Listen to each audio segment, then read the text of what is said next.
আসসালামু আলাইকুম সবাইকে। সবাই কেমন আছেন? নিশ্চয়ই ভালো। আল্লাহর রহমতে আমি আমার ফ্যামিলির সবাই মোটামুটি ভালো আছি। তো আজকে আসলে বাচ্চারা পছন্দ করে এরকম একটা ডেজার্ট আইটেম নিয়ে এসেছি। আমি মাত্র ২ টি ডিম দিয়ে কিভাবে পুডিং তৈরি করা যায় সেই রেসিপিটাই আজকে আপনাদের সাথে শেয়ার করব। তো চলুন কিভাবে আমি পুডিংটা তৈরি করছি সেটাই আজকে আপনাদের সাথে আমি শেয়ার করছি। আমি এখানে একটা বাটিতে ২ টা ডিম নিয়ে নিয়েছি আর নিয়ে নিচ্ছি ১ কাপ পরিমাণ চিনি। কারণ হচ্ছে যে এটা যেহেতু বাচ্চারাই খাবে আর বড়রা হয়তোবা একটু আধটু খাবে কিন্তু বাচ্চারাই বেশি খাবে যার জন্য আমি চিনিটা আ মানে একেবারে যেরকম পারফেক্ট হচ্ছে যে মিষ্টিটা আসে সেই হচ্ছে যে অনুযায়ী আমি ১ কাপ চিনি এখানে নিয়ে নিয়েছি। এখন আমি ১ কাপ চিনি আর ডিমটা ভালো করে হচ্ছে যে মিক্সড করে নেব। যতক্ষণ পর্যন্ত না আমার চিনিটা আর ডিমটা একসাথে মিক্সড হচ্ছে ততক্ষণ পর্যন্ত আমি এটা নাড়তে থাকবো।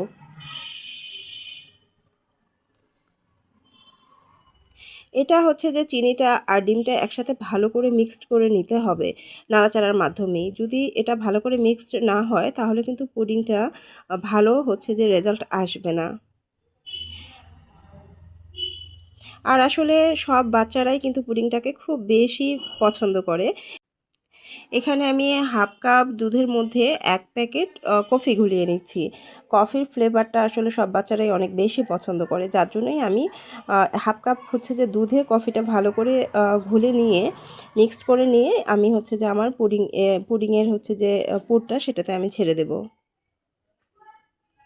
এটা আমি ভালো করে আসলে মিক্সড করে নিচ্ছি যেন কফিটা দানা, দানা না হয়ে থাকে। কারণ কফির গুঁড়াটাতে কিন্তু অনেক মানে অনেক দানা হয়ে থাকে। তো সেই দানাটা যেন একেবারে দুধটার সাথে মিশে যায় সেজন্য আমি এটা একটু নাড়াচাড়া করে মিক্সড করে নিচ্ছি ভালো করে। এ পর্যায়ে আমি কিন্তু এটা ঢেলে দিলাম। তারপরেও দেখেন এখানে একটু, একটু দানা কিন্তু রয়েই গিয়েছে। যাই হোক এটা যেহেতু সর্বশেষ আমি হচ্ছে যে ছেঁকে নেব, তো আমি চেষ্টা করেছি ভালো করে মিক্সড করার, যতটা পেরেছি ততটা মিক্সড করেছি। আর এখন এটা নাড়াচাড়া করে ভালো করে হচ্ছে যে মিক্সড করে নিতে হবে।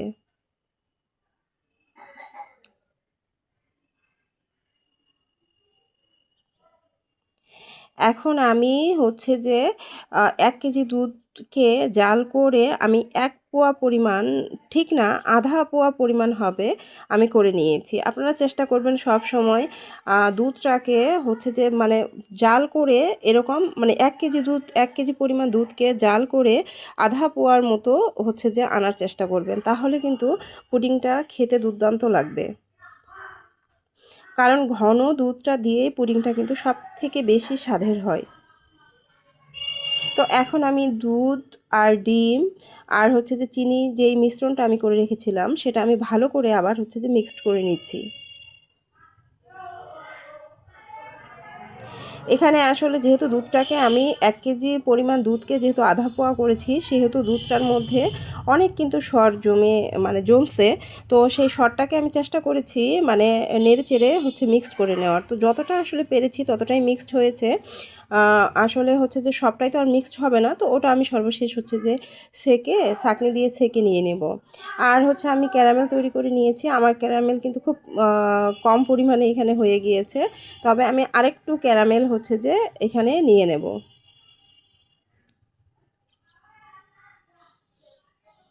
আপনারা চেষ্টা করবেন ক্যারামেলটাকে এরকম হালকা জাল করতেই, তবে একটু বেশি করে হচ্ছে যে ক্যারামেল নেওয়ার। আমার ক্যারামেল পরিমাণটা কিন্তু মানে একেবারেই হচ্ছে যে কম হয়ে গিয়েছে। তো আমি এখানে আরেকটু ক্যারামেল মিক্সড করব।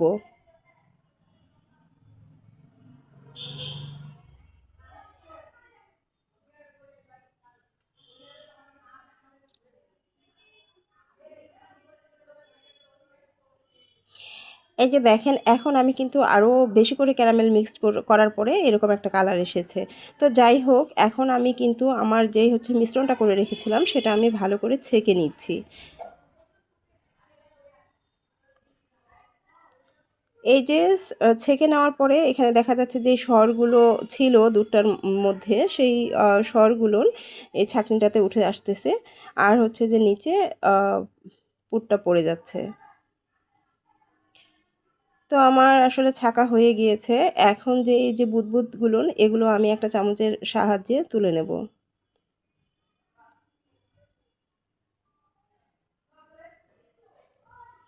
এই পুডিংটা তৈরি করতে আসলে খুব বেশি সময় লাগে না।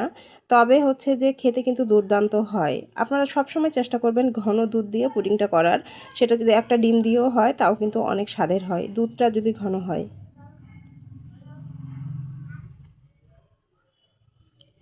তো এ পর্যায়ে চলে যাব চুলায়। কারণ হচ্ছে যে এখন আমার পুডিংয়ের মানে সমস্ত ডেকোরেশন শেষ। এখন আমাকে শুধু হচ্ছে যে চুলায় এটা জাল করতে হবে। তো আমি চুলায় একটা প্যান বসিয়ে দিয়েছি। আর এখানে হচ্ছে যে একটা টিস্যু পেপার আমি দিয়ে নিয়েছি। এখানে আমি কিছুটা পরিমাণ হচ্ছে পানি দিচ্ছি। এই টিস্যু পেপারটার উপরেই আমি আমার হচ্ছে যে পুডিংয়ের বাটিটা তে আমি পুডিংটা সেট করেছি সেটাই এখানে বসিয়ে দেব।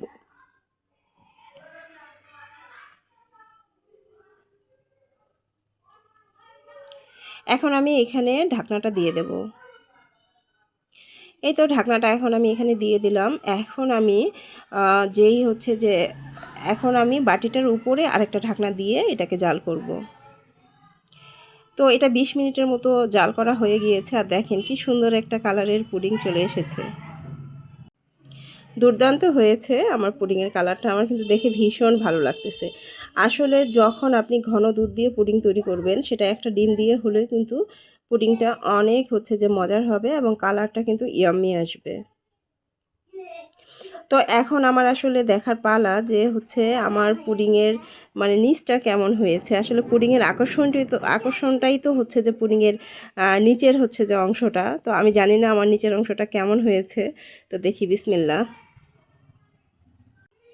এখন দেখার পালা যে এটার হচ্ছে কালারটা কেমন এসেছে। এটাই কিন্তু আমার বাচ্চারা দেখার জন্য খুব অধীর আগ্রহে থাকে যে আসলে পুডিংটার সেটটা কেমন হয়েছে, ভেঙে যাচ্ছে নাকি হচ্ছে যে একেবারেই যেরকম করে সেট করা হয়েছে সেরকম করেই হচ্ছে।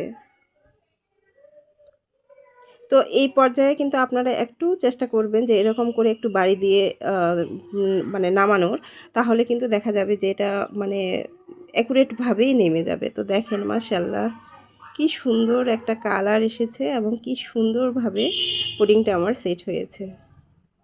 দুর্দান্ত লাগতেছে কিন্তু, তাই না?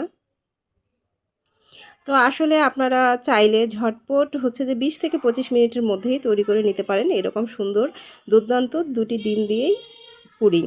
তো আসলে পুডিংটা কিন্তু যতটা দেখতে ইয়াম্মি হয়েছে খেতেও কিন্তু দারুণ হয়েছিল।